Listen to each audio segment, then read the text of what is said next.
नमस्कार, AB star news देख रहे हैं आप और न्यूज रूम लाइव में मैं हूं आपके साथ सोहन सिंह।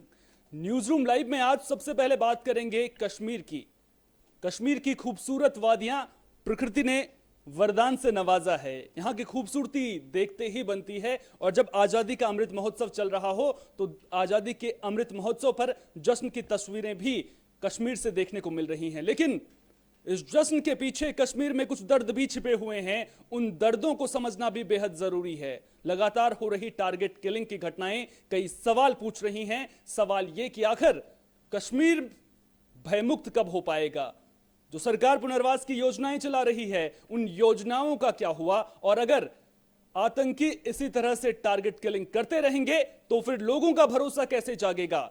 कश्मीर में कश्मीरी पंडित वापस कैसे लौटेंगे? और क्या भारत के दूसरे राज्यों से कश्मीर में रहने के लिए कोई और नहीं जा सकता है? सवाल इसलिए बड़े हैं क्योंकि मई और जून में टारगेट किलिंग के मामले बेतहाशा बढ़ोतरी इन मामलों में देखने को मिली थी और अब एक बार फिर से कश्मीर से टारगेट किलिंग की घटना सामने आई है जो अपने आप में कई सवाल पूछ रही है। सवाल सरकार की योजनाओं पर उठ रहे हैं, सवाल सरकार की तैयारियों पर उठ रहे हैं, सवाल यह भी कि जब राहुल भट्ट की हत्या हुई थी, आतंकियों ने उन्हें मौत के घाट उतार दिया था, उसके बाद से अगर कश्मीरी पंडित धरना प्रदर्शन कर रहे हैं, उनके धरना प्रदर्शन को 90 दिन हो चुके हैं, तो फिर आखिर उन कश्मीरी पंडितों को शांत वहां पर क्यों नहीं कराया जा रहा है? सवाल सबसे बड़ा यही है कि अगर कश्मीरी पंडितों के मन में डर रहेगा तो फिर कश्मीरी पंडित वापस कश्मीर कैसे लौटेंगे? सबसे पहले दो तस्वीरें आपको दिखाते हैं। इन दो तस्वीरों में पूरा कश्मीर इन दो तस्वीरों ने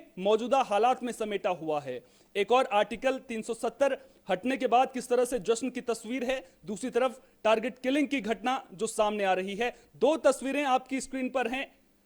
टू विन के जरिए हम आपको दो तस्वीरें दिखा रहे हैं। पहले आप देखिए किस तरह से डल झील में तिरंगा यात्रा निकाली जा रही है। आप देख सकते हैं तिरंगा वोट यात्रा डल झील में निकाली गई है और ये जो तस्वीर है वो दिल को सुकून प्रदान करने वाली है। ये वही तस्वीर है जो हर भारतवासी देखना चाहता है। तिरंगा वोट यात्रा निकलते हुए आजादी का अमृत महोत्सव देश मना रहा है। कश्मीर भारत का अभिन्न अंग है और उसी की बानगी पेश करती हुई यह तस्वीर जम्मू कश्मीर से सामने आई है। तीन रंग आपको आसमान में नजर आ रहे होंगे, बोर्ड पर लगे हुए नजर आ रहे होंगे और तिरंगा अपनी आन बान और शान के साथ लहराता हुआ नजर आ रहा है। ये तस्वीर दिल को सुकून प्रदान करती है क्योंकि इन तस्वीरों को देखना हर भारतवासी की दिली इच्छा रहती है कि कश्मीर से इस तरह की तस्वीरें सामने आए। हमने देखा कि जब आर्टिकल 370 हटा था, किस तरह से कश्मीर से लाल चौक से कृष्ण जन्माष्टमी के दिन भव्य जुलूस निकाला गया था। ये वो तस्वीरें हैं जो दिल को सुकून प्रदान करती हैं। लेकिन दूसरी तरफ आप दूसरी तस्वीर को भी देख लीजिए और यह तस्वीर कई सवाल पूछती हुई नजर आ रही है। टारगेट किलिंग कब तक होगी? सबसे बड़ा सवाल यही बना हुआ है। ग्राफिक्स के जरिए कुछ आंकड़ों पर भी नजर डालने की कोशिश करेंगे। 2017 से 5 जुलाई 2022 तक के आंकड़े, 28 प्रवासी मजदूरों की यहां पर हत्या कर दी गई। बिहार के सबसे ज्यादा 7 मजदूरों की हत्या यहां पर हुई है। इसके अलावा कश्मीर में टारगेट किलिंग क्यों होती है? अशांति फैलाने की पाकिस्तानी यह साजिश है। आर्टिकल 370 हटने के बाद कश्मीरी पंडितों का पुनर्वास रोकने की यह साजिश है। 7 मई को श्रीनगर के जूनीमार में पुलिस कांस्टेबल गुलाम संडार की हत्या कर दी गई थी। 12 मई को तहसीलदार दफ्तर में घुसकर कश्मीरी पंडित राहुल भट्ट की हत्या कर दी गई थी। 13 मई को पुलवामा में पुलिस कांस्टेबल रियाज अहमद की गोली मारकर हत्या कर दी जाती है। उसके बाद 17 मई को बारामूला में वाइन शॉप पर ग्रेनेड हमला होता है। रंजीत सिंह की मौत होती है, 3 घायल होते हैं। 24 मई को श्रीनगर में पुलिसकर्मी सैफुल्ला कादरी की हत्या कर दी जाती है। 25 मई को बड़गाम में टीवी आर्टिस्ट आमरीन भट्ट की हत्या कर दी जाती है। 31 मई को कुलगाम में सरकारी स्कूल टीचर रजनी बाला को मौत के घाट उतार दिया जाता है। 2 जून को कुलगाम में बैंक में काम करने वाले राजस्थान के विजय कुमार की हत्या कर दी जाती है और 2 जून को ही बड़गाम में मजदूरों पर फायरिंग की जाती है जो अपने आप में कई सवाल पूछती हुई नजर आ रही है। क्या टारगेट किलिंग को रोकने के लिए किसी तरह का समाधान नहीं है? क्योंकि हमने देखा है कि किस तरह से लगातार दहशत का माहौल कश्मीर में देखने को मिल रहा है और अक्सर हमने देखा है जब भी आप देखते होंगे कि जब भी कोई आयोजन होने वाला होता है तो उससे पहले इस तरह की साजिश को अंजाम देने की कोशिश लगातार की जाती रही है।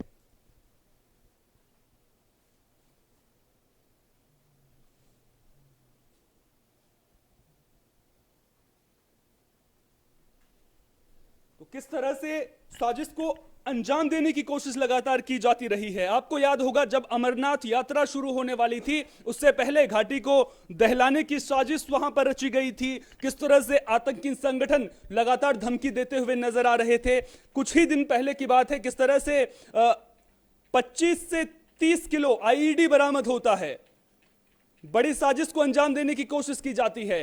इससे पहले आपने देखा था कि कल ही की घटना है, आर्मी कैंप पर हमला करने की कोशिश की जाती है। यानी कि 15 अगस्त नजदीक है, स्वतंत्रता दिवस नजदीक है, आजादी का जश्न देश मना रहा है। आखिर क्यों कश्मीर सबसे सॉफ्ट टारगेट आतंकियों के लिए बन जाता है, यह सवाल बड़ा है। और कश्मीर में कश्मीरियत को दफनाने की यह साजिश जो लोग रच रहे हैं, उनका अंजाम आखिर कब तक वो लोग अपने अंजाम तक पहुंचेंगे। क्योंकि अगर पाकिस्तान के द्वारा इस तरह की नापाक जो हरकतें हैं वो लगातार की जाती रही हैं, तो फिर पाकिस्तान को मुंहतोड़ जवाब कब मिलेगा, यह भी अपने आप में बड़ा सवाल बना हुआ है। हमारे सहयोगी जुबैर हमारे साथ में यहां पर मौजूद हैं। जुबैर, हमने देखा है, ऐसा पहली बार नहीं है कि टारगेट किलिंग के मामले सामने आ रहे हैं। इससे पहले हमने पूरी लिस्ट दिखाई किस तरह से मई और जून में मामले सामने आए थे, और वो लिस्ट छोटी मोटी नहीं थी। आंकड़े भी खुद कह रहे हैं 2017 से 2022 तक कितने प्रवासियों की मौत हो जाती है, वहां पर कितने प्रवासियों को निशाना बना दिया जाता है। सॉफ्ट टारगेट ढूंढते हैं आतंकी, टारगेट किलिंग वहां पर की जाती है। लेकिन सरकार के पास भी तो कोई प्लान होना चाहिए ना। जिस तरीके से आपने अभी बताया कि बीते 8 महीने की अगर बात करें, इस साल की अगर बात करें, तो कई बहुत ही ज़्यादा टारगेट किलिंग की गई हैं।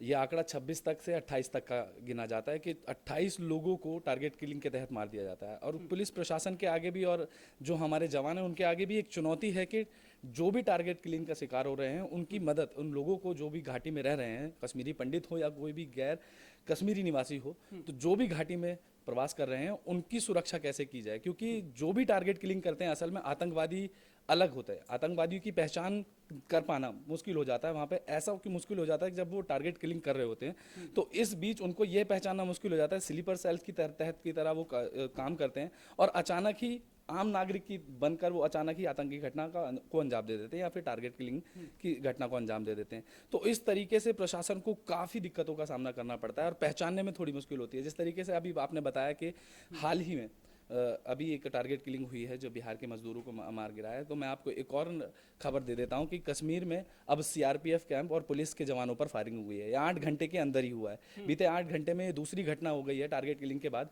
कि अब अनंतनाग, कश्मीर में अनंतनाग जगह है, वहाँ पर वहाँ पर पुलिस पर और सीआरपीएफ टीम पर फायरिंग शुरू की गई आतंकवादियों की तरफ से। आतंकवादियों की तरफ से इस फायरिंग में एक पुलिस वाला घायल हुआ है जिसको अस्पताल में भर्ती कराया गया है जहां उसका इलाज चल रहा है।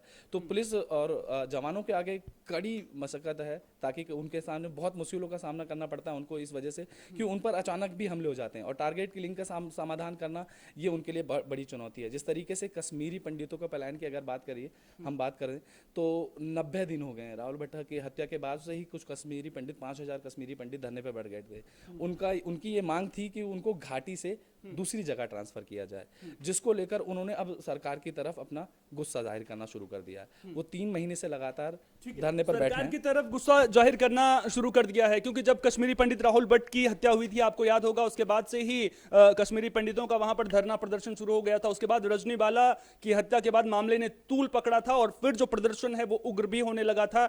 करीब 5000 के जो कश्मीरी पंडित हैं वो पलायन की तैयारी करते हुए भी वहां से नजर आए थे। कश्मीरी पंडितों में नाराजगी जरूर है क्योंकि सरकार जब बीजेपी ने बनाई थी तो उस वक्त उनके मुख्य एजेंडों में यह मुद्दा भी सबसे बड़ा था कि हम कश्मीरी पंडितों को दोबारा घाटी में बसाएंगे। ऐसा नहीं है सरकार की ओर से योजनाएं नहीं चलाई गई हैं, सरकार ने तमाम कोशिशें की हैं, वहां पर जो कश्मीरी पंडित हैं उन्हें रोजगार देने की कोशिश वहां पर की है। लेकिन बड़ा सवाल यहां पर यह बनता है कि अगर जान को खतरा रहेगा तो फिर रोजगार किस काम आएगा। हमारे एग्जीक्यूटिव एडिटर, हमारे वरिष्ठ सहयोगी दिवाकर विक्रम सिंह जी भी हमारे साथ में यहां पर मौजूद हैं। दिवाकर जी, कश्मीरी पंडित नाराज हैं, टारगेट किलिंग की जो घटनाएं लगातार सामने आ रही हैं वो अपने आप में सरकार से सवाल पूछ रही हैं, सिस्टम से भी सवाल पूछती हुई नजर आ रही हैं। कश्मीरी पंडितों के मन में डर बैठा हुआ है। 90 दिन हो गए राहुल भट्ट की हत्या के बाद प्रदर्शन करते हुए। क्या सरकार के पास कोई विकल्प मौजूद नहीं है इस समस्या से निपटने के लिए? देखिए, विकल्प तो एक ही है सोहन कि ये जो टारगेट किलिंग है, सबसे पहली बात कि टारगेट किलिंग का उद्देश्य है क्या है, आतंकियों का ये समझना ज़रूरी है।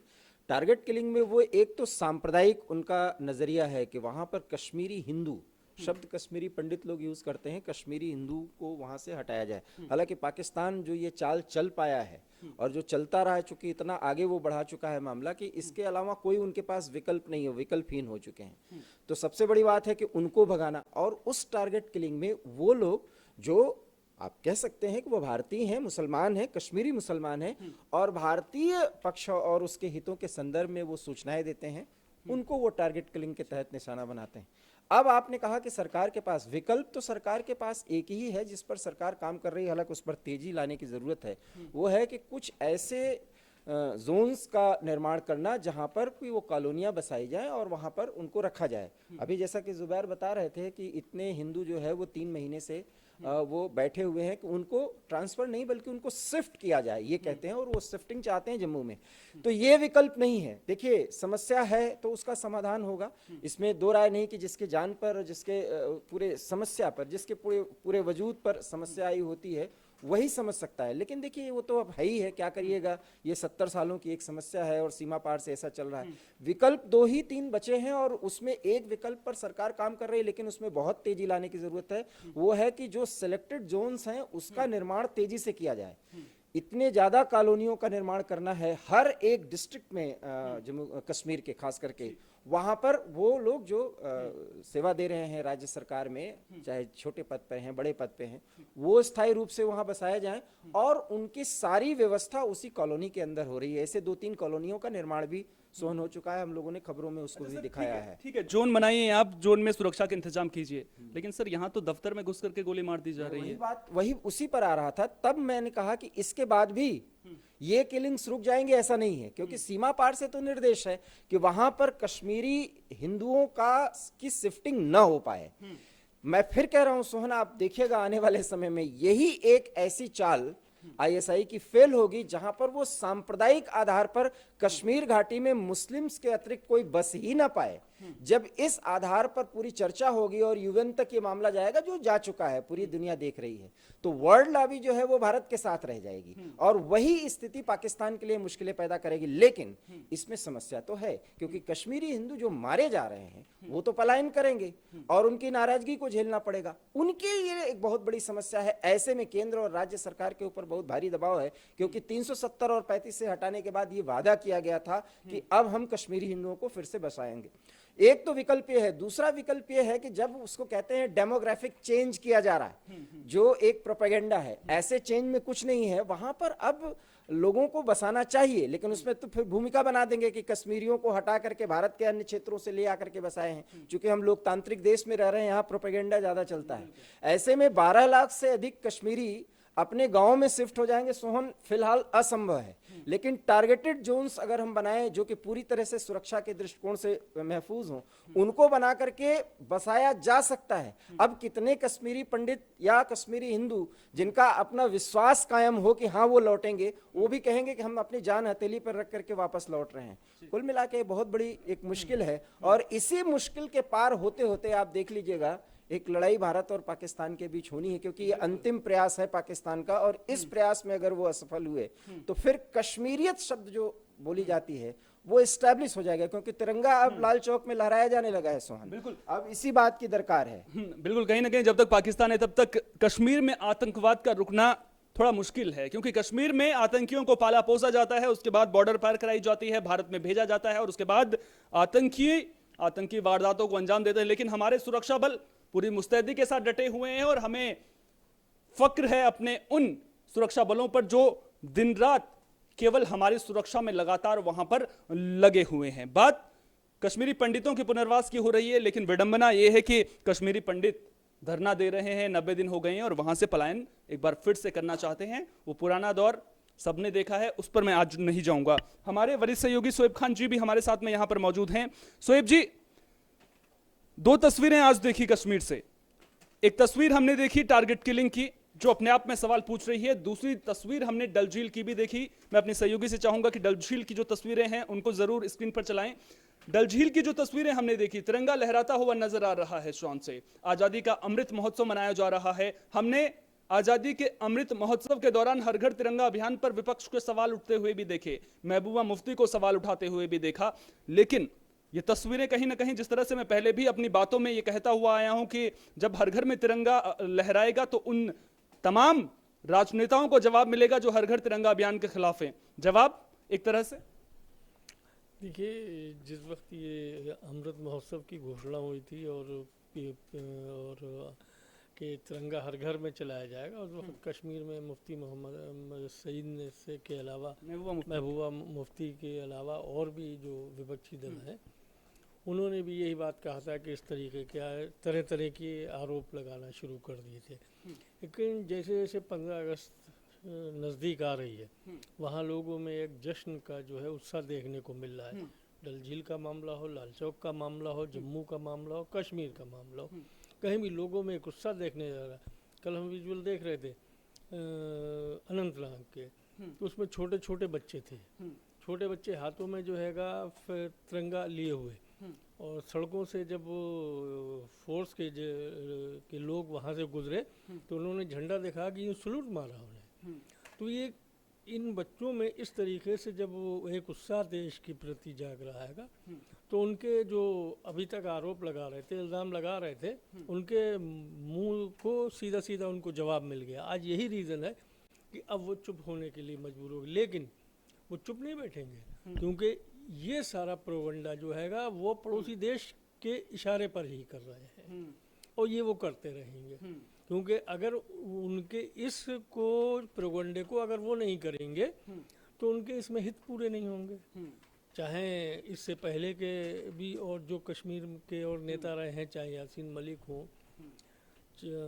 और चाहे ये हों, तो इन सब के सीधे सीधे जो कश्मीरी, जो अपने को कश्मीरी जो कश्मीरियत की बात करते हैं, उनके हित सीधे सीधे पाकिस्तान से और ISI से जुड़े हुए हैं, तो वो करते हैं। लेकिन आज का जो जज्बा है आर्टिकल 370 ख़त्म होने के बाद में वहाँ जो लोगों में उत्साह देखने को मिल रहा है, वो भाई काबिल तारीफ तो है।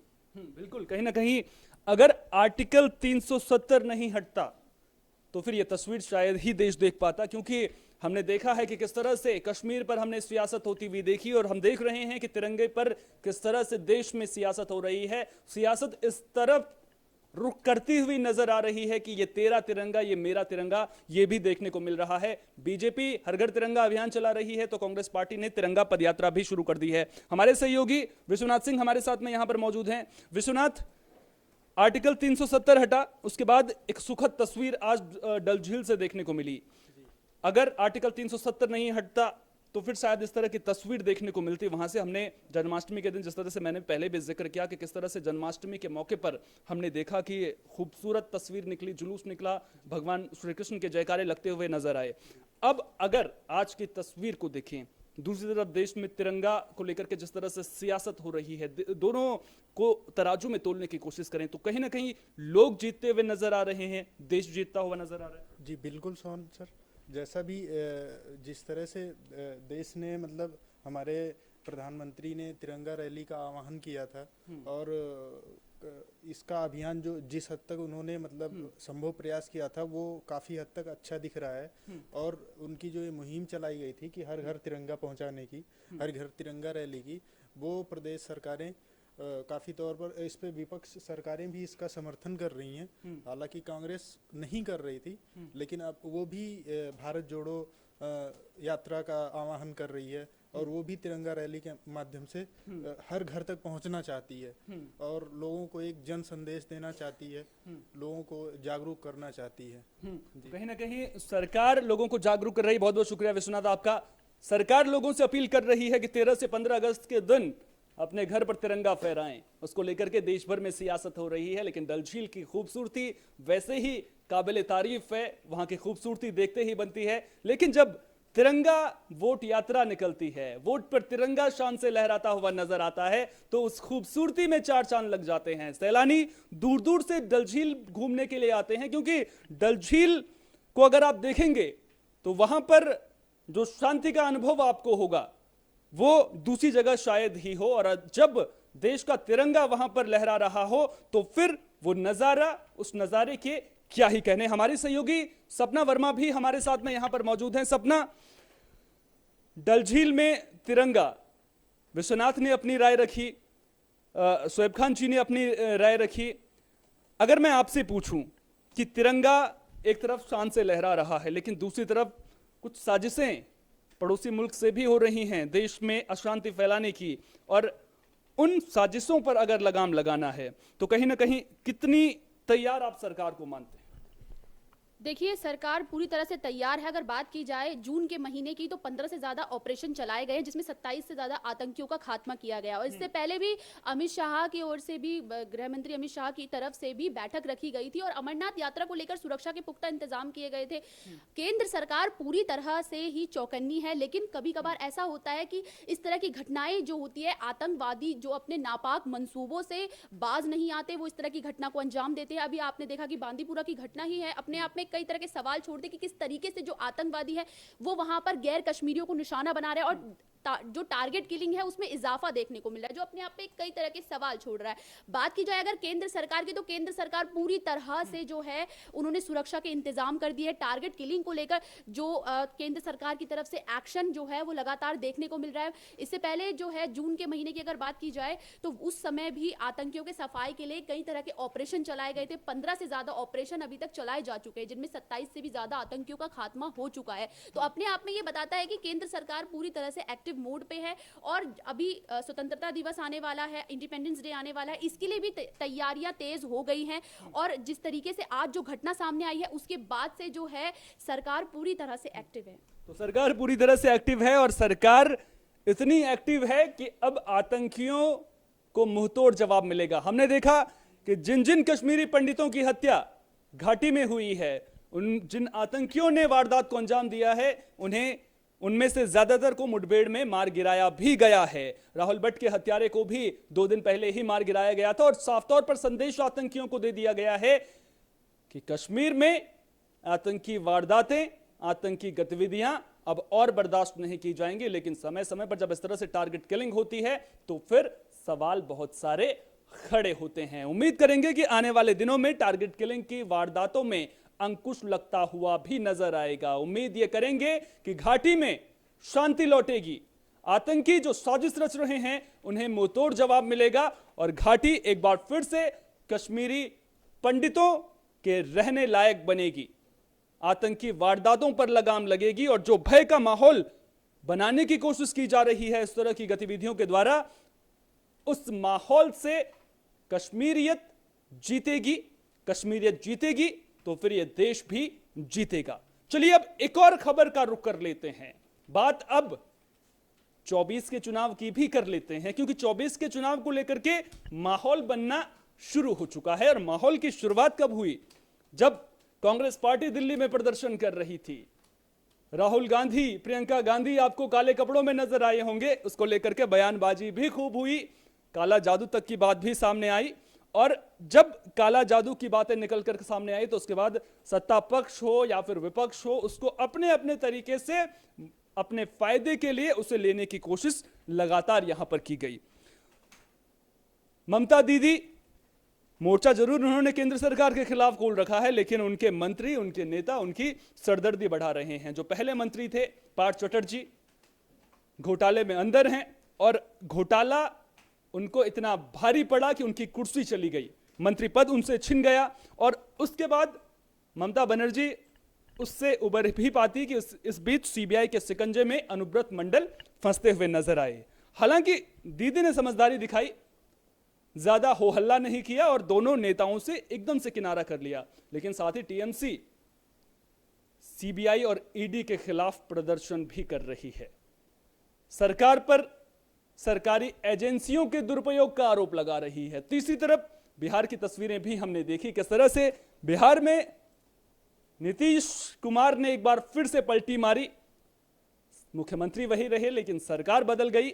लेकिन क्या जो नीतीश कुमार ने पलटी मारी है वो विपक्ष के लिए संजीवनी का काम कर पाएगी? क्या सरकार केंद्र में बदलने की जो कोशिश विपक्ष कर रहा है, क्या उसमें भी कामयाबी मिल पाएगी। 3 तस्वीरें सबसे पहले आपको 3 के जरिए स्क्रीन पर दिखा रहे हैं। उन 3 तस्वीरों के जरिए आप देखिए कि कहां पर क्या कुछ हो रहा है, दिल्ली में क्या हो रहा है, बिहार में क्या हो रहा है और बंगाल में क्या हो रहा है, क्योंकि सियासत इन 3 तस्वीरों के इर्द गिर्द 24 की बुनती हुई नजर आ रही है। एक और सबसे पहले आप देखिए, दिल्ली में कांग्रेस ने जब प्रदर्शन किया था, एक और सरकार पर सरकारी एजेंसियों का दुरुपयोग का आरोप लगाया, ईडी की कार्यशैली पर सवाल खड़े किए।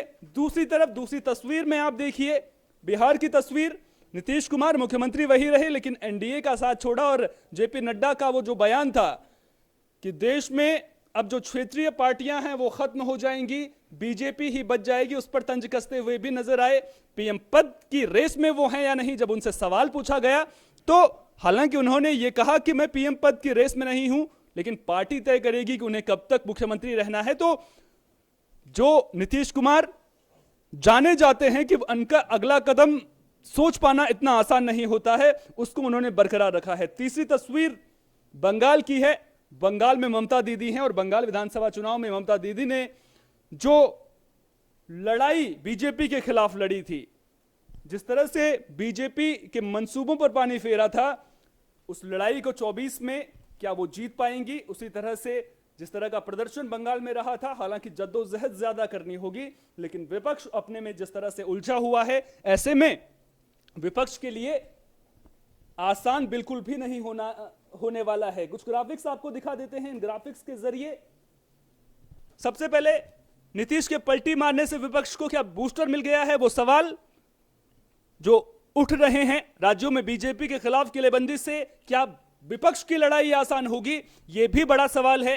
इसके अलावा नीतीश ने विपक्ष को बीजेपी को हराने का क्या फॉर्मूला दे दिया है, इस सवाल का भी जवाब तलाशने की कोशिश करेंगे। सरकारी एजेंसियों के खिलाफ प्रदर्शन से विपक्ष की राह आसान क्या हो पाएगी, यह भी बड़ा सवाल उठ रहा है।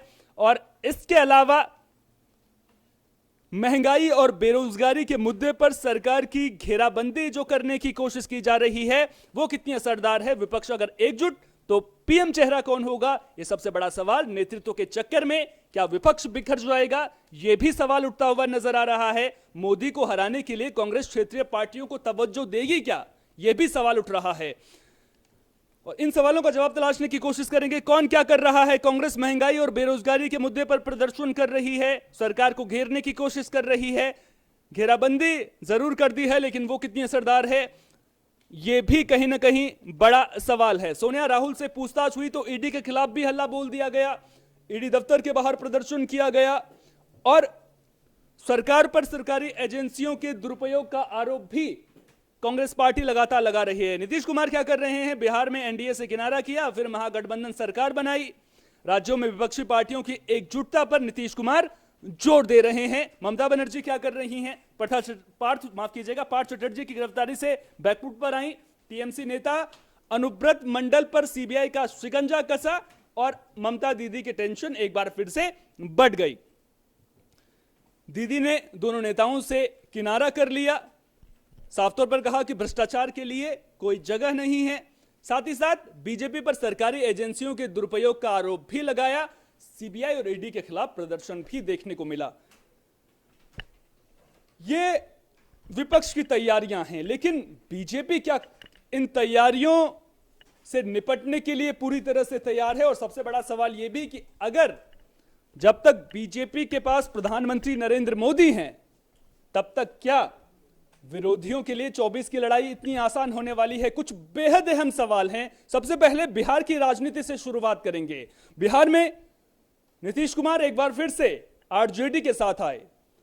स्वभाव में उनके रहा है पलटी मारना, बदलते दौर के साथ में उनकी सियासत के तरीके को भी हमने देखा है। लेकिन जो एक बात नीतीश कुमार के साथ में जाती है वो ये कि उनके सभी पार्टियों के साथ में संबंध अच्छे रहे हैं। और जो कहा जाता है कि अगर किसी पार्टी की कोई विचारधारा नहीं है तो पार्टी के लिए आगे सरवाइव करना मुश्किल हो जाएगा। लेकिन हमने नीतीश कुमार को देखा है किस तरह से आरजेडी के साथ भी मिलकर सरकार बनाई, इससे पहले बीजेपी के साथ मिलकर सरकार बनाई, जब मन किया पलटी मारी। लेकिन जिस तरह से नीतीश कुमार बिहार में सर्वे सर्वा हो गए हैं, चाहे किसी के साथ में भी रहें मुख्यमंत्री वही बनेंगे, तो क्या उसी तरह से प्रधानमंत्री नरेंद्र मोदी के खिलाफ विपक्ष को क्या सचमुच एक फॉर्मूला मिल गया है कि राज्यों में अगर आप बीजेपी के खिलाफ किलेबंदी करेंगे तो फिर आप बीजेपी को हरा सकते हैं? फॉर्मूला मैं इसलिए कह रहा हूं क्योंकि 2024 से पहले अगर बीजेपी को हराना 2024 में है तो एकजुटता बेहद जरूरी है, और उस एकजुटता का अभी तक अभाव ही दिखता हुआ नजर आया है। क्योंकि पीएम पद का चेहरा कौन होगा, पीएम पद की रेस में प्रधानमंत्री मोदी के खिलाफ हुंकार कौन भरेगा, यह सवाल सबसे बड़ा है। क्योंकि वो एक चेहरा, उस चेहरे के लिए लड़ाई बीजेपी और विपक्ष के बीच में नहीं, विपक्ष में अपने आप में भी बहुत ज्यादा है। अरविंद केजरीवाल चाहते हैं वो प्रधानमंत्री बने, हिंदी भाषी जो राज्य हैं उनमें पकड़ मजबूत करनी अरविंद केजरीवाल ने शुरू जरूर की है। और आम आदमी पार्टी के संबंध में यह जरूर कहना होगा कि अगर कोई पार्टी थोड़ा सा मजबूती से आगे बढ़ रही है तो वो आम आदमी पार्टी बढ़ रही है, लेकिन अगर आम आदमी पार्टी आगे बढ़ रही है तो दिक्कतें कांग्रेस पार्टी के लिए भी खड़ी हो रही हैं। क्योंकि कई राज्यों में कांग्रेस पार्टी का जनाधार घट रहा है। आम आदमी पार्टी कांग्रेस पार्टी के जनाधार पर अपनी मजबूती, अपनी दावेदारी पेश करती हुई नजर आ रही है। पंजाब के चुनाव में हमने उसकी तस्वीर देखी भी है और देखा है किस तरह से कांग्रेस को वहां पर सत्ता अपने हाथ से गंवानी पड़ी। दूसरी तरफ ममता बनर्जी हैं, भले ही मंत्री हों या नेता हों, टीएमसी के मुश्किलें ममता दीदी के सामने खड़ी कर रही हैं, लेकिन ममता दीदी इन परेशानियों से कहां विचलित होने वाली हैं। कहीं ना कहीं तोड़ उनके पास जरूर रहता है और उनके राजनीति में जो आक्रामक अंदाज है, क्या वो अंदाज नजर आएगा 2024 में, इस पर भी नजरें रहेंगी। साथ ही साथ बात बिहार के बाद अब केंद्रीय स्तर पर अगर कांग्रेस पार्टी की करें, पिछले कुछ दिनों में आक्रामक जरूर नजर आई है, लेकिन जो आक्रामकता महंगाई और बेरोजगारी के मुद्दे पर दिखनी चाहिए थी, वो आक्रामकता सोनिया गांधी और राहुल गांधी से जब ईडी पूछताछ करती है तो उस दौरान ज्यादा नजर आती है। सवाल यह भी उठे कि कांग्रेस पार्टी जो सत्याग्रह कर रही है, क्या वो गांधी परिवार के लिए ही है? हमारे सहयोगी जुबैर हमारे साथ में यहां पर मौजूद हैं। जुबैर, विपक्ष की लड़ाई बीजेपी से तो है ही, कहीं ना कहीं अपनों से भी है। अपनों से चाहे बात करें नीतीश कुमार हों, अभी उन्होंने हालांकि कहा नहीं है कि वो पीएम पद की रेस में हैं, ममता बनर्जी, अरविंद केजरीवाल, कांग्रेस पार्टी, मुश्किलें बहुत हैं विपक्ष के सामने। जिस तरीके से आपने सीधा नीतीश कुमार को साधते हुए कहा कि वो प्रधानमंत्री पद की उम्मीदवार की रेस में हैं या नहीं, उन्होंने अपने को प्रधान पद के उम्मीदवार की रेस से अलग कर दिया। उन्होंने सीधे तौर पर ये कहा है कि मैं अभी इसके लिए विचार नहीं रखता। उन्होंने एक रिपोर्टर ने जब उनको क्वेश्चन किया तो उन्होंने बड़ी मजाकिया अंदाज में कहा कि बौरा गए हो क्या, आप ये सोचते हो कि उपराष्ट्रपति या राष्ट्रपति पद मांगेंगे या प्रधानमंत्री पद मांगेंगे। बात ये नहीं है। असल में अगर आप बिहार की बात करते हैं, बिहार में जो ये राजनीतिक उलट फेर हुआ है, एकदम दल बदल हुआ, गठबंधन तो तोड़ मोड़ हुआ, इसकी बात अगर हम करें तो ये ज़्यादातर देखने को मिलता है कि महाराष्ट्र में जो हुआ, आप सीधे तौर पर देखिए कि शिवसेना के नेता एकनाथ शिंदे, उनके ऊपर कंधे पर बंदूक रखकर बीजेपी ने बंदूक चलाई, उसके बाद पूरा खेला खेला गया। इसी तरीके का खेला बिहार में रचने की साजिश थी जो आरसीपी सिंह है उनकी तरफ से। ये बीजेपी का ये था कि आरसीपी सिंह, बीजेपी ने नकार दिया इस बार। बीजेपी ने नकार दिया, लेकिन हाल ही में आपको बता दें कि कल जेडीयू के जो नेता हैं लल्लन सिंह, उन्होंने अपने प्रेस कॉन्फ्रेंस में खुद सीधे तौर पर दावा किया कि उनके पास एक सूत्र है। उनके पास एक नेता थे, उनके कार्यकर्ता जो कि उनके फादर जेडीयू के कार्यकर्ता रह चुके थे, तो उनके बेटे जो कि उनके घर रहते थे, आरसीपी सिंह के घर रहते थे और उनके घर पर वो 24 घंटे रहते थे। तो उन्होंने बताया कि कई जगह रात भर उनके पास लिस्ट आती थी कि आप जेडीयू के इन नेताओं से बात करो और इनको बहलाने फुसलाने की कोशिश करो। तो इस बात की भनक नीतीश कुमार को लग गई थी। अब नीतीश कुमार, जैसा कि आपने अभी कहा, गद्दी नहीं छोड़ना चाहते हैं। वो मुख्यमंत्री पद की गद्दी, मुख्यमंत्री की कुर्सी कभी नहीं छोड़ना चाहते। उनको दल से मतलब नहीं है, कोई सा भी दल से गठबंधन हो सकता है। इसमें साफ तौर पर सीधे तौर पर देखा जा सकता है। उनके तीन बार के राज्यकाल को देख लो, चार बार के राज्यकाल को देख लो कि वो हमेशा मुख्यमंत्री सीट पर रहते हैं। वो चाहे उनके पास सीट कम हो, चाहे उनके पास सीट ज्यादा हो, लेकिन अगर वो किसी से गठबंधन करते हैं तो सबसे पहले उनको सौदा रखते हैं कुर्सी का, ये कुर्सी मेरे पास, बाकी सब आपके पास। तो इस तरीके का ही सौदा उन्होंने अब इनसे तेजस्वी यादव से किया, उनको उप मुख्यमंत्री बनाया और इस तरीके का उलटफेर किया। वो नहीं चाहते कि महाराष्ट्र जैसी राजनीति यहाँ हो जाए कि एक नेता की वजह से उनके कई विधायक बिखर जाएं और उनकी पार्टी का स्तर कहीं कभी नहीं बचे। हमारे वरिष्ठ सहयोगी दिवाकर विक्रम सिंह जी भी हमारे साथ में मौजूद हैं, उनसे भी कुछ सवालों का जवाब तलाशने की कोशिश करेंगे। लेकिन उससे पहले यहां पर यह समझना बेहद जरूरी है कि क्या सचमुच नीतीश कुमार को कुर्सी का मोह है, क्योंकि जब उन्होंने मुख्यमंत्री पद की शपथ ली थी, उसके बाद जब उनका बयान मैं सुन रहा था, उसमें वो कह रहे थे कि मैं मुख्यमंत्री नहीं बनना चाहता था, बीजेपी ने मुझ पर दबाव डाला, सबसे तीसरे नंबर की पार्टी है। हमारे सहयोगी दिवाकर जी भी हमारे साथ में यहाँ पर मौजूद हैं। दिवाकर जी, क्या सचमुच नीतीश कुमार को कुर्सी का मोह है या फिर बिहार में जेडीयू कमजोर हो गई थी? क्या केंद्र की राजनीति में आप नीतीश कुमार को देखते हैं? और उन्होंने कहा कि मुझ पर दबाव बनाया गया था, और ऐसा बिहार की राजनीति में क्या है, क्योंकि ये तिलिस्म क्या है कि कुछ भी हो जाए, जेडीयू तीसरे नंबर की पार्टी हो जाए, मुख्यमंत्री नीतीश कुमार ही बनेंगे। क्या उन्हीं के इर्द गिर्द घूमेगी बिहार की सियासत? देखिए सोहन, एक बात तो मैं स्पष्ट कह दूं कि पलटू राम उन्हें कहा जा रहा है, मैं इससे असहमत हूं। क्योंकि लोकतंत्र में संख्या बल का मतलब होता है, और पार्टियों के अगर उसके विचारधारा एक होती है एक नेता के नाम पर। अवसरवादी? निश्चित रूप से अवसरवादी वो कहे जा सकते हैं। अगर शिवसेना से भाजपा ने पैक्ट किया, शिवसेना टूटी, तो भाजपा को भी कहा जा सकता है अवसरवादी। मैं आगे बात कर रहा हूं उसी बात पर। और जहां तक बिहार की राजनीति का संबंध और संदर्भ है, उस संदर्भ में नीतीश कुमार अभी भी बेजोड़ नेता है, इसमें दो राय नहीं। और यही उनका जो सुशासन करने का तरीका है, आज मैं आपको बोल रहा हूं और आप याद रखिएगा, तेजस्वी यादव से नाराजगी का एक कारण बनेगा। और ये गठबंधन ज़्यादा दिन टूटने वाला नहीं है, क्योंकि बहुत दिन से भूखे लोग अगर एकाएक सत्ता पे आएंगे तो उनकी अपनी थ्योरी होती है और अपना एजेंडा होता है। और याद रखिए कि तेजस्वी ने बोला है कि सिर्फ 10 दिन के अंदर नौकरियों की हम अंबार लगा देंगे, तो वो रेवड़ी उनके बस में है नहीं, क्योंकि वो इतने बड़े इकोनॉमिस्ट नहीं है। लेकिन नीतीश को पलटू राम कहना गलत है, क्योंकि जब वो छोड़ करके आए थे राजद, तो भारतीय जनता पार्टी ने उनके साथ क्यों सरकार बना ली? इसी संदर्भ में हम कश्मीर के भी संदर्भ में कर सकते हैं। लेकिन उसमें एजेंडा होता है, और एजेंडा विकास का होता है। 38,000 करोड़ का इन्वेस्टमेंट बिहार में होने जा रहा था, तो भारतीय जनता पार्टी और नीतीश सुशासन बाबू के नेतृत्व में हो रहा था। अब उसके बाद दल में तोड़ फोड़ और ये सारी बातें आई, और उसके बाद उन्होंने, समझदार थे, उन्होंने पलटी मार ली, जैसा कि आप सब कह रहे हैं जर्नलिस्ट लोग। लेकिन वो पलटू राम हम नहीं कह सकते। नीतीश कुमार बिहार की राजनीति के अभी एकमात्र सशक्त हस्ताक्षर हैं, मेरा अपना मानना है, जिसमें भारतीय जनता पार्टी का भी कोई नेता फिलहाल चुनौती देता नजर नहीं आ रहा। लेकिन सोहन याद रखिएगा, ये नीतीश कुमार की आखिरी पारी है, क्योंकि वो लाख कहते रहे, उनको ऐसा लगता था कि या तो राष्ट्रपति या उपराष्ट्रपति पद के लिए उन्हें आगे बढ़ाया जाएगा, वो नहीं किया गया। और वो सारी नाराजगियों का अगर हम क्रमवार होंगे तो बड़ा लंबा बताना पड़ेगा। लेकिन इतना तय मानिए कि 2024 में जो आप विपक्षी एकता का हमने ग्राफिक्स के जरिए आपने सारी बातों को दिखाया, बहुत ही सुंदर एक प्रस्तुति देने की कोशिश की। यकीन मानिए नीतीश कुमार के साथ इन पार्टियों का एक साथ आ जाना, मैं फिर कह रहा हूं सोहन, इस बात की एक बिल्कुल क्लियर कट रास्ता बन गया है कि मोदी को चुनौती देने वाला कोई है नहीं। कारण मैं आपको बताता हूं। 2 नेशनल टीवी चैनल पर रिसर्च हुए हैं और शोध हुए हैं, सर्वे हुए हैं, आप भी देखें, मैं नाम नहीं लेना चाहता हूं। उस शोध दोनों का जो जिस्ट है, 47% अकेले मोदी अपने ताकत पर सरकार बना रहे हैं। अगर 10 अगस्त तक की बात है, और आपने भी देखा है, आप भी मुस्कुरा रहे हैं, और उसमें ये जितने विपक्ष के लोग एक हो रहे हैं, अगर जोड़ लें तो अभी मोदी के आधे भी नहीं पहुंच पाए। एक बात बताइए, सर्वे मैं भी देख रहा था, उसमें यह था कि यूपीए का जो वोट शेयर है उससे ज्यादा अन्य दलों का है।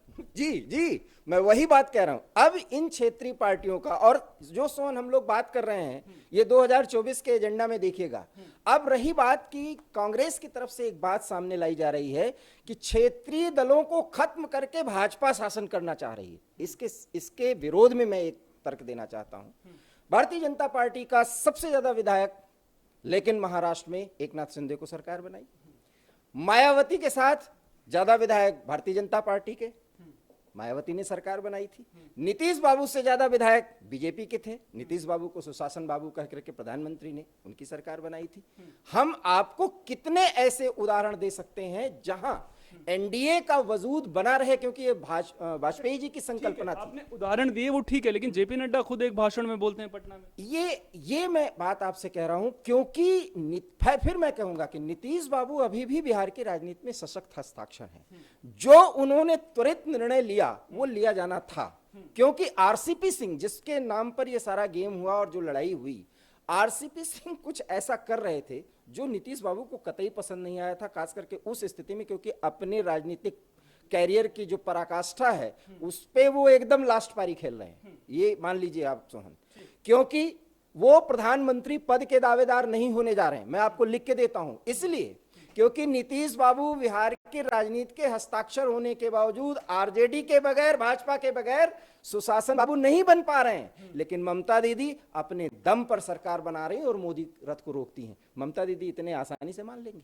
और फिर वो कांग्रेस जो कहती है कि हमारा संगठन अखिल भारतीय स्तर पर है, वो नीतीश बाबू को प्रधानमंत्री पद का दावेदार मान लेगा? और फिर शरद पवार किस लिए बैठे हैं? ये जो महत्वाकांक्षा है, यही महत्वाकांक्षा इस पूरा जो सब कुछ बन रहा है, कुछ ऐसे पत्रकार हैं, सुधी पत्रकार हैं जो मोदी विरोध में बोलने के लिए माहिर माने जाते हैं, वो बेचारे भी परेशान हैं कि जितना कुछ एकता है सब नीतीश बाबू ने झलकियां तो दिखा दी हैं, लेकिन अगर विपक्ष नहीं संभला, मैं नाम नहीं लेना चाहता उनका, मैं उनका वीडियो देख रहा था, मुझे हंसी भी आ रही थी, तो सब कुछ बंटाधार हो जाएगा। देखिए बंटाधार होना तय हो चुका है, क्योंकि राजस्थान की वो घटना याद करिए सोहन, मैंने कहा था राजस्थान की जमीन साफ हो गई है। 2024 का जो एजेंडा होने जा रहा है, 2024 का एजेंडा है राष्ट्रवाद, 2024 का एजेंडा है विकास, 2024 का एजेंडा है भारत विरोधी शक्तियों के विरुद्ध मोदी का उठ खड़ा होना और लगातार 8 साल से उसी स्तर पर बने रहना। यकीन मानिए फिलहाल ममता दीदी कुछ नजदीक तो आ रही, लेकिन उनके एरोगेंस जो है उनको बंगाल से आगे बढ़ने नहीं देगी। आपने तमाम मुद्दों का जिक्र किया, क्या महंगाई और बेरोजगारी मुद्दा नहीं होगा? क्योंकि विपक्ष उस मुद्दे पर पूरी घेराबंदी की कोशिश मैं उसी पर आ रहा था। इवेंट क्रिएट करके महंगाई और बेरोजगारी के मुद्दे पर पूरे देश का जनमत, वो भी जो 8% और 9% पर एक प्रधानमंत्री के रूप में देखे जा रहे हैं, वो नेता प्रधानमंत्री मोदी को नहीं काट पाएंगे। मैं फिर कह रहा हूं, 2287 सीट भाजपा अपनी ताकत पर लोएस्ट पोजीशन पे लाती हुई दिख रही। 10 अगस्त तक के सर्वे हैं और हमें ऐसा नहीं कहना चाहिए कि सर, क्योंकि उन्हीं सर्वेज में कुछ फायदे भी दिखाए गए हैं। तो उन स्थितियों में मैं आज फिर कह रहा हूं कि अखिल भारतीय स्तर पर जो विपक्षी एकता की जो धार नीतीश बाबू ने दिखाने की कोशिश की है, वो मुझे लगता है कि बिहार से आगे शायद ही बढ़ पाए और वहीं पर टिक जाएगा। हाँ, एनडीए को नुकसान जरूर है। हाँ, क्योंकि बिहार में तो कम से कम सीटें कम होंगी लोकसभा की। बिहार के परिप्रेक्ष्य में मैंने बात की, एक छोटा सा कमेंट चाहूंगा, क्योंकि केंद्र की राजनीति पर हम बात कर रहे हैं। तेजस्वी यादव नीतीश के साथ आए, सरकार बन गई, ठीक है, लेकिन तेजस्वी यादव की सीटों का ग्राफ जिस तरह से बढ़ रहा था, 70 से ज्यादा सीटें आना, पहले कहाँ थे, अब अच्छा कर रहे थे। क्या तेजस्वी यादव में वो काबिलियत नहीं है बिहार में कि वो अपने दम पर वहां पर सरकार बना पाए? क्योंकि सीटों का ग्राफ बढ़ा है, जेडीयू पीछे आ रही है। जेडीयू, आपने कहा कि नीतीश कुमार की आखिरी पारी होगी, तो क्या सचमुच में वो तेजस्वी को आगे करेंगे? वर्तमान परिस्थितियों में जो राजनीतिक स्वच्छता की जरूरत होती है सोहन, वो आज भी दरकार है और पब्लिक कहीं ना कहीं उसे एड्रेस करती है। तेजस्वी यादव हों या उनके पिताजी हों, उनके नाम पर वहाँ पर जितनी भी बातें हैं वो हम बार बार नहीं कह सकते, लेकिन हाँ, ये समय की मांग है। उनका जो ग्राफ बढ़ने का है वो यूथ्स में है, लेकिन वो जातिगत क्षेत्र में ज़्यादा प्रभावी रूप से हैं। बिहार के विकास को लेकर के भी नीतीश बाबू के बराबर अगर आज कोई एजेंडा करने की चलाने की बात हो, वो अभी भी तेजस्वी यादव में नहीं है, मैं ये दावे के साथ कह सकता हूं। इसलिए मैं फिर कह रहा हूं कि ये बिहार से जो रथ उठ चलेगा वो बिहार के सीमाओं से आगे बढ़ना मुश्किल है। अच्छा, एक अहम सवाल मैं आपसे पूछना जा रहा हूं। दरअसल हमने देखा नीतीश कुमार बिहार की राजनीति में कितना महत्व रखते हैं। आपने भी कहा कि सुशासन बाबू ने, पूरी दुनिया कहती है, पलटूराम आप नहीं कहेंगे, भले तेजस्वी यादव पहले तक कहते आए हो, पलटूराम चाचा कहते थे, वो नाम भी नहीं लेते थे। एक अहम सवाल मैं पूछना चाहूंगा आपसे, और ये सवाल बहुत ज्यादा मायने रखता है। नीतीश कुमार की तोड़ का कोई नेता नहीं है, सीटों का ग्राफ क्यों कम हो रहा है? आप वोट शेयर देखें उनके, 2010 के नीतीश कुमार की पार्टी जेडीयू, क्या सचमुच में चिराग पासवान ने जिस तरह से मोर्चाबंदी की थी उनके उम्मीदवारों के खिलाफ, वो फैक्टर रहा, या फिर कुछ और चल रहा है जिसकी वजह से सीटें कम हो रही? मुझे लगता है कि चिराग पासवान एक बड़ा फैक्टर है, और साथ ही साथ अगर भारतीय जनता पार्टी से समय रहते ही जब नीतीश जी गठजोड़ करते हैं तो मुस्लिम वोट्स कोई लाख कहे, मैं नहीं मानता कि वो बहुत तहे दिल से वो भारतीय जनता पार्टी के साथ आती है, वो भी प्रधानमंत्री के नेतृत्व में। ये कहने में हमें तो नहीं गुरेज है, एक पत्रकार को साफ गोई से बोलना। नीतीश तो इफ्तार पार्टी में शामिल होती है। मैं वही कह रहा हूँ, फिर वो जो नहीं चाहती कि भारतीय जनता पार्टी सरकार में रहे या केंद्र में रहे, उनको तो बुरा लगेगा, तो वो अपना ईवीएम पर है भाई, वो लोकतंत्र है, वो अपना वो कर देते हैं, अपनी प्रतिक्रिया दे देते हैं। मैं फिर आपसे कह रहा हूँ, नीतीश बाबू की अब अपनी सीमाएं हो जाएंगी, क्योंकि तेजस्वी यादव मानने वाले नहीं हैं, मैं आपको बता दूं। क्योंकि तेजस्वी यादव को अपना ग्राफ बनाने के लिए जो बयान वो 2 दिन के भीतर 48 घंटे के भीतर उन्होंने दिया है, इसी मामले में सोहन हम आप लाइव होकर के ये बोलेंगे कि रिफ्ट यहीं से शुरू होगा और यहीं से दूरी बनेगी। मुझे ऐसा लगता है कि 2024 आते आते कहीं ये दूर ना हो जाए। नीतीश के पास फिर विकल्प भी तो नहीं है इतनी जल्दी। मैं कह रहा हूं इसी विकल्पहीनता की स्थिति में मोदी के लिए रास्ता बहुत आसान होते जा रहा है, क्योंकि 2 साल, लगभग 2 साल पहले ये ग्लिम्स दिखाया गया, क्योंकि ये कहा जा रहा है कि आज भारतीय जनता पार्टी के साथ घटक एनडीए का कोई नहीं है, कोई नहीं, अपने दम पर है भारतीय जनता पार्टी। और अगर 2024 में यही भुनाने या बताने की कोशिश की गई और उन स्थितियों में प्रधानमंत्री अपनी ताकत पर 287 प्लस लाने की स्थिति में हुए, तो आप समझ सकते हैं कि एनडीए की स्थिति कितना बढ़ने वाली है। और इन पार्टियों की स्थिति जिसमें ये लोग प्रधानमंत्री पद के, खास करके शरद पवार, ममता दीदी, नीतीश कुमार, मां ने बहुत अच्छा सवाल किया था अन्य क्षेत्रीय पार्टियों की भूमिका, जिसमें बीजू जनता दल का हुआ, साउथ की और कई पार्टियां हैं। मुझे ऐसा लगता है कि कोई एक नया नाम अचानक आएगा जो ये कहा जाएगा कि उसके नेतृत्व में ये यूपीए जो है, यूपीए शब्द नहीं आएगा, उसके नेतृत्व में एंटी मोदी मोर्चा बनेगा। उसका नाम कुछ अलग होगा। सवाल यहाँ पर ये है ना कि अगर आपको नया नाम भी लाना है तो टाइम कितना बचा है फिर, अब इतनी जल्दी तो नहीं। और बहुत बहुत अहम सवाल सोहन आपने किया, ये प्री पोल अलायंस जैसी चीज हो ही नहीं पाएगी, और यही मोदी के जीत का या एनडीए के जीत का रास्ता तय करेगी। लेकिन एक अहम सवाल और आखिरी सवाल आपसे लूंगा क्योंकि समय का अभाव है। जो पार्टियां एकजुट हो रही हैं वो कह रहे हैं कि मोदी को हराना है, क्या नेतृत्व को साइड में नहीं रख सकते अगर दिमाग में यही है कि मोदी को हराना है? लेकिन बगैर नेतृत्व के भी अगर कोई एजेंडा रखना होगा एक कॉमन प्लेटफॉर्म पर, उसका नेता तो किसी को बनाना होगा, और जैसे ही आपने नेता बनाया फिर कंपैरिजन शुरू हो जाएगा। और उस कंपैरिजन की स्थिति में सोहन आप समझिएगा, उस कंपैरिजन की स्थिति में एक तरफ मोदी होंगे, एक तरफ वो नेता होगा। फिर देश के स्तर पर उसकी क्या भूमिका और उसकी क्या रणनीति, क्या सोच है, उससे मूल्यांकन किया जाएगा, वहीं पर वो धराशायी हो जाएगा। शायद इस बात को समझ लेना अब बहुत जरूरी है। लेकिन कोशिश ये भी तो हो सकती है कि जैसे 3-4 बड़े नेता हैं देश के मतलब अलग अलग जगहों पर जहां पर जिसका ज्यादा वर्चस्व है उन क्षेत्रों में एक तरह से मोर्चाबंदी, जिस तरह से हम कह सकते हैं कि इस जगह से पहले रियासतें होती थी, आपको याद होगा कि इस जगहों का नेतृत्व आप कीजिए, यहाँ से आप सीटें जीत करके लाइए, यहाँ का आप कीजिए, यहाँ का आप कीजिए, इस तरह से अगर हो किलेबंदी करने की कोशिश की जाए, क्योंकि ये सवाल भी मैंने उठाया। मुझे लगता है कि जॉर्ज फर्नांडिस जैसा, अगर सोहन आप बात को समझ पा रहे हो, ऐसा समन्वयक फिलहाल कोई है नहीं, क्योंकि इनकी महत्वाकांक्षाएं इतनी ज्यादा हैं कि जॉर्ज जैसा कोई एक नेतृत्व हो जो समन्वय कर सके, इन सब के ईगो जब टकराएं तो उनको संभाल सके, कोई नहीं है। और यही एक समस्या है, क्योंकि सबके अपने ईगो हैं, सबके अपने फंडामेंटल सोच है, और सबके पूरे देश के प्रति अपना विजन है, और सबके सब कई नेता फंसे हुए भी हैं। यही बात है। हमारे सहयोगी शोएब खान जी भी हमारे साथ में मौजूद हैं। शोएब जी से भी कुछ अहम सवाल पूछने की कोशिश करेंगे। शोएब जी, आपसे मैं ये जानना चाहूंगा, जिस तरह से दिवाकर जी ने बताया और बहुत ही बारीकी के साथ उन्होंने अपनी बातों को रखा कि किस तरह से विपक्ष की जो राजनीति है, जो मोर्चेबंदी है, उसमें कहीं ना कहीं अंदर खेमे में ही गुटबाजी नजर आ रही है। क्या कोई विकल्प विपक्ष के पास बचता है कि वो 2024 के चुनाव में, कोई कहते हैं कि डूबते को तिनके का सहारा, क्या वो तिनका कहीं आपको नजर आ रहा है किसी में? देखिए, जो विपक्ष है वो इस वक्त पूरी अलग अलग धड़ों में बटा हुआ है, चाहे ममता बनर्जी का मामला हो, चाहे नीतीश कुमार का मामला हो, चाहे शरद पवार। कांग्रेस का अपना एक अलग गुट है। शरद पवार विपक्ष के, अगर विपक्ष जो है वो एकजुट होता भी है, नेता बनाता है शरद पवार को, तो कांग्रेस राजी नहीं हो रही। जो टीएमसी को अगर बनाता है तो फिर उसमें नीतीश और राहुल, उसमें दिक्कत है। कांग्रेस से कोई बनता है तो टीएमसी और शरद पवार जो है, अरविंद केजरीवाल, तो कुल मिला के ये लोग ऐसे ही लड़ते रहेंगे, और मोदी बाबा जो है वो अपना जो सत्ता को आगे बढ़ाने में कामयाबी उन्हें हासिल हो रही है, और भी 2024 के भी उसमें जाएंगे। लेकिन एक चीज़ बता दें आपको, जो बीजेपी, ये हम कह सकते हैं कि बिहार में बीजेपी के साथ खेला हो गया, लेकिन आगे आने वाले वक्त में ये तय है कि नीतीश के साथ और तेजस्वी यादव के साथ में खेला होगा।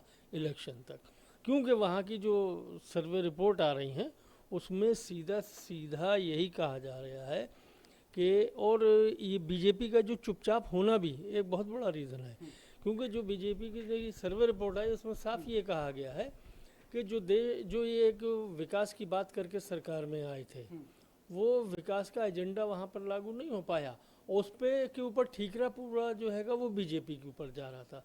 यही वजह है कि बीजेपी इस वक्त शांत हो गई, वो सिर्फ चुनाव तक का वक्त देख रही है, लेकिन विपक्ष में वो बैठकर इनको इतना परेशान कर देंगे कि कल यहाँ की जनता यही कहेगी कि बीजेपी विकास करना चाहती है और नीतीश सरकार जो है वो नहीं चाहती है। ठीक, हमारे नए सहयोगी राकेश भी हमारे साथ में मौजूद हैं। राकेश, हमने देखा है कि किस तरह से सियासत नजर आती है। हमने देखा कि बिहार में किस तरह से समीकरण नए बने, आरजेडी के साथ में महागठबंधन की तमाम छोटी छोटी पार्टियां हैं, उनके साथ में मिलकर के नीतीश कुमार ने बिहार में सरकार बनाई। बिहार से आप आते हैं, इसलिए मैं आपसे एक अहम सवाल पूछना चाहूंगा। दरअसल सुशासन बाबू के नाम से जाना जाता है, विकास की बात बिहार में की जाती है, लेकिन क्या उस विकास के मुद्दे पर सुशासन बाबू अगर केंद्र की राजनीति में आते हैं तो क्या वो इम्पैक्ट नजर आएगा? जी, ये तो देखने वाली बात है। फिलहाल उन्होंने जो बिहार में गठबंधन तोड़ा, उसके पीछे बहुत से रीजन थे। उन्होंने गठबंधन इसलिए तोड़ दिया कि भाजपा वाले उन्हें जो है हमेशा छोटा पार्टी, तीसरे दर्जे की पार्टी बार बार ये दिखाने की कोशिश कर रहे थे, नीचे दिखाने की कोशिश कर रहे थे। ये नीतीश ने कहा। जी, उन्होंने अपने बयान में भी कहा है। इसलिए उन्होंने क्या किया, अभी कुछ चल रहा था उनके बीच में, इसके बाद गठबंधन टूट गई। अब आगे जो है प्रधानमंत्री के चुनाव में जो उनको बनाया जाता है, अगर उम्मीदवार होते हैं, तो ये देखने वाली बात है। हालांकि उन्होंने अपने ही बयान से नकार दिया है कि वो प्रधानमंत्री या राष्ट्रपति या उपराष्ट्रपति का उम्मीदवार नहीं हो सकते। उपराष्ट्रपति की तो बनाया नहीं था, नाराजगी की वजह वो भी निकल करके सामने आई थी। सपना वर्मा भी हमारे साथ में मौजूद है और सपना वर्मा से भी समझने की कोशिश करेंगे, क्योंकि जब हम चर्चा में आ रहे थे उससे पहले वो कुछ बातें ऐसी बता रही थी कि विपक्ष के पास कुछ ऐसी ताकतें हैं जिसके जरिए वो मोदी का सामना कर सकते हैं। सपना, आप बता रही थी कि कुछ बातें हैं विपक्ष में, कौन सी वो बातें, खासकर कांग्रेस में? देखिए, मैं यही कहूंगी आपसे कि कांग्रेस ने अब तक अगर देखा जाए तो जो उम्मीदवार के तौर पर देखा जा रहा है वो प्रधानमंत्री मोदी को देखा जा रहा है। प्रधानमंत्री के पद के लिए दोबारा जो है एक विकल्प देखा जा रहा है। वहीं बात की जाए अगर वोट, अगर अभी हाल ही में जो सर्वे सामने आया, कुछ सर्वे सामने आया जिसमें कि 286 जो वोट हैं वो सीटें माफ कीजिएगा, जो 286 सीटें हैं वो एनडीए के खाते में जाती हुई नजर आ रही है, और यूपीए के खाते की बात करें तो 146 और अन्य के खाते में 111 नजर आ रही है। लेकिन वो सीटें ज़्यादा हो जाती अगर ये नीतीश कुमार जो इन्होंने अचानक से सत्ता परिवर्तन कर दिया, बदल गए, तो इससे पहले 300 से ऊपर की सीटें मिलने की आसार थे। कितनी सीटों का असर पड़ेगा? 20-21 सीटों का पड़ेगा, लेकिन बहुत है ना। अगर आप ये देखिए ना कि अगर हम सरकार तो बन रही है अकेले, सरकार बन रही है, लेकिन सीटें भी मायने रखती हैं कि कहाँ से उन्हें सीटें मिल रही हैं। ये भी मायने रखता है कि वहाँ की जनता उनके बारे में क्या इतना तो तय है ना कि बिहार में गठबंधन टूटेगा, नीतीश का साथ छूटेगा तो सीटें तो कम होंगी। देखिए, सीटें कम होंगी ये तो मैं मानती हूँ, लेकिन आप ये सोचिए ना कि अगर कहीं से भी कोई सीटें कम हो रही है या घट रही है, अगर कहीं से भी कोई अगर आपने बोला कि अगर नीतीश ने गठबंधन तोड़ दिया, तो इससे पहले अगर वो बीजेपी के साथ होते तो शायद सीटें बढ़ सकती थी, 300 से ऊपर जा सकती थी, और अगर अभी बीजेपी के साथ नहीं है तो सीटें कम हो गई हैं। बीजेपी तो चाहती थी साथ रहें, लेकिन नीतीश बाबू ने पलटी मार ली, तो अब तो साथ है नहीं, तो वो तो नुकसान हो गई। देखिए, बीजेपी के हाथ में नहीं है। वो कहते हैं ना कि control what you can control, जो आपके हाथ में है वो आप कंट्रोल कीजिए। अब नीतीश कुमार क्या चाल चलेंगे आगे, क्योंकि उन्हें अपनी पार्टी मजबूत करनी है, तो उन्हें लगा कि बीजेपी के साथ रहकर कमजोर पार्टी हो रही है, तो इसलिए वो अलग हुए। अगर बीजेपी खुद से अलग होती तब हम कह सकते थे कि बीजेपी को वहां पर नहीं तोड़ना चाहिए था, सीटों का नुकसान हो रहा है। मैं इस पर एक कहावत कहना चाहूंगी, आपने आया राम गया राम सुना होगा, तो मैं नीतीश कुमार के लिए वही शब्द का इस्तेमाल यहाँ पे करूंगी, क्योंकि जिस तरीके से पलटू राम आ रहा है, देखिए जो अपनी पार्टी का सगा नहीं हो सकता वो आने पार्टी में तो वो है अपनी, अपनी पार्टी के सगे हैं? नहीं, देखिए जिस तरीके से वो जदयू गठबंधन, जदयू और बीजेपी का गठबंधन जो था वो उन्होंने तोड़ दिया, और अब वो जो इतने समय से एक तरफ जहां मोदी की बहुत तारीफें करते थे, वो काफी ज्यादा बहुत गहरा रिश्ता था, ये गठबंधन मजबूत था, और अचानक से इस गठबंधन को तोड़कर तो कहीं ना कहीं दिखा रहा है कि लालच एक बहुत लालच, जब सत्ता की लालच होती है, सत्ता के लिए एक लालच होती है, उत्कंठा होती है, तो वो इंसान से कुछ भी करवा सकती है। यहाँ पर गौर करने वाली बात यह है कि जो सत्ता के आप जिसे लालच कह रहे हैं, मैं उसे अवसर कहूंगा कि नीतीश कुमार अपना अवसर नहीं छोड़ते हैं, और अगर लालच की बात होती, लालच खत्म होने की बात होती, तो वो 1996 1998 से करते आ रहे हैं। 24 साल हो गए उन्हें ये करते करते। पार्टियों गठबंधन में जो उनके साथी हैं उनको बदलते बदलते, कभी महागठबंधन, कभी बीजेपी, 2013 2015 2017 2022, तो उस पर नहीं जाएंगे, केंद्र की राजनीति पर बात करते हैं। सरकारी एजेंसियों पर भी हमले हो रहे हैं, ईडी सीबीआई की कार्यशैली को लेकर के सवाल खड़े हो रहे हैं। क्या आपको लगता है कि सरकारी एजेंसियों की घेराबंदी करके सरकार को घेर पाएगी विपक्ष, और 2024 के चुनाव में थोड़ा सा भी माइलेज मिलेगा? महंगाई का मुद्दा भी। देखिए, मैं आपको सिर्फ इतना ही कहूंगी कि जिस तरीके से जो है अभी दो ही पार्टियां भी जो हैं सबसे ज्यादा लैमलाइट पर है, एक तो है बीजेपी और दूसरा है कांग्रेस।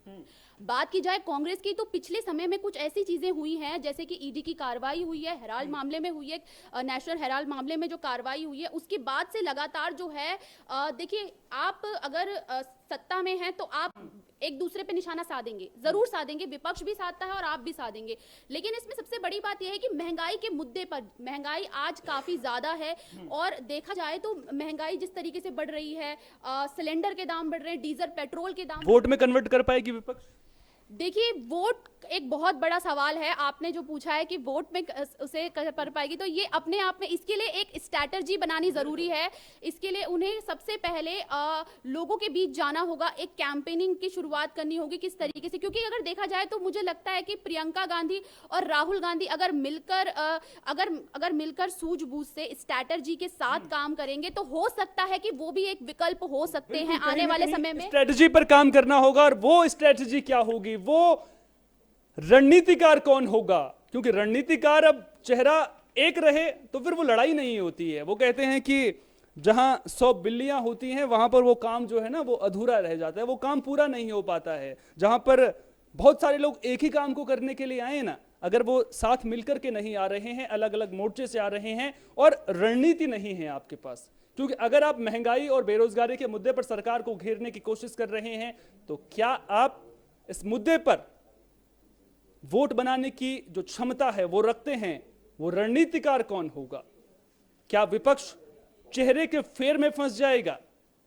क्या विपक्ष आपस में ही अंतर्कलह का शिकार हो जाएगा?